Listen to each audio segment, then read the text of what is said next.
So you made it to the job interview stage. You applied to a ton of jobs, you sent out your CV, sent out your cover letters, and you finally made it to the interview stage. You do a couple interviews and then you never make it to the final round. You never get the job offer.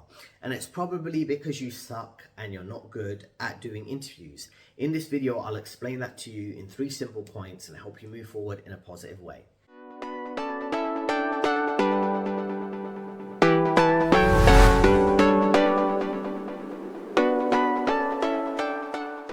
Point number 1, many people have interview fatigue, particularly now when you're dealing with a lot of layoffs. A lot of people are kind of desperate to find their next job.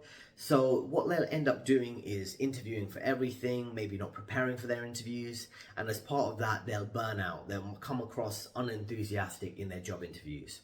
You need to prioritize the most ideal and most likely career opportunities. So that's 2 things there, right? So you can focus on the job interviews and preparing for those and being fresh and ready in the interviews for those.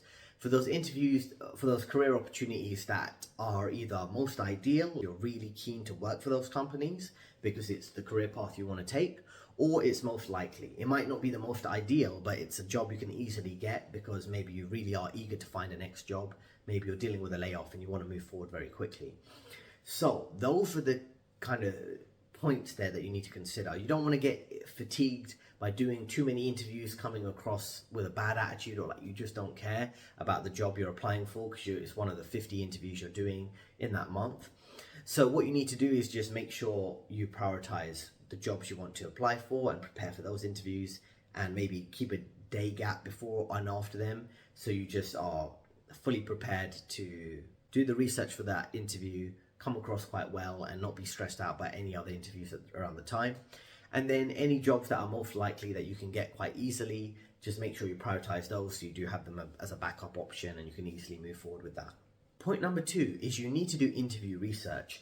I've been on the interviewer side, interviewing many people at Morgan Stanley, at HSBC, at Goldman Sachs for top sales and trading, top investment banking roles.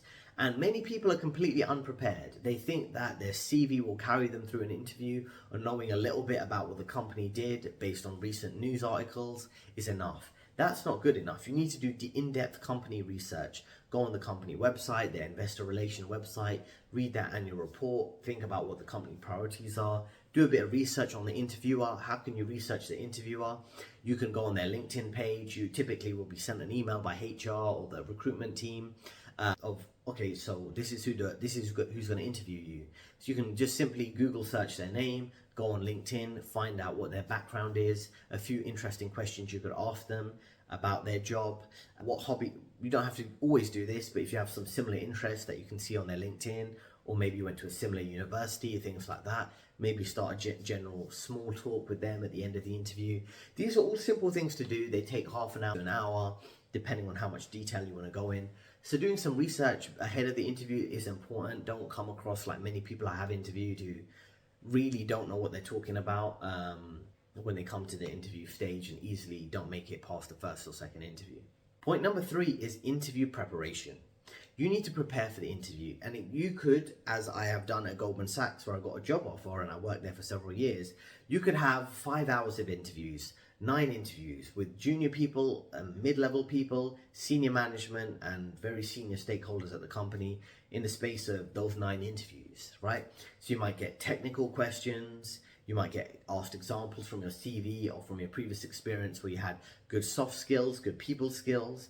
You need to be prepared for any type of technical question. Are you aware of what's going on in the market right now? What's the rough price of gold? The price of where's the Dow Jones at right now? All these type of things. So you need to just bear that in mind. You can't simply think you're going to walk into an interview, they're going to ask you a few questions about your CV, maybe talk about the company a bit, and then get the job offer. It really isn't that simple. You have to do a bit more preparation than that.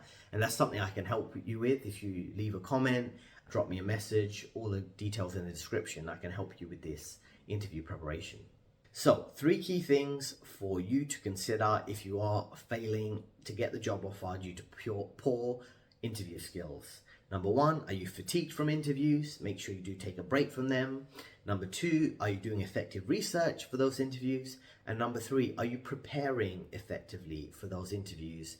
Not just in terms of the company research, which I mentioned in point two, but in terms of any technical or soft skills or any examples they ask from you in terms of your previous experience. In many cases, I've seen people are very underprepared for these type of interviews. So just bear that in mind, those 3 key points. There are 2 recommended videos on the screen right now, a free ebook in the description, and I'll see you next time.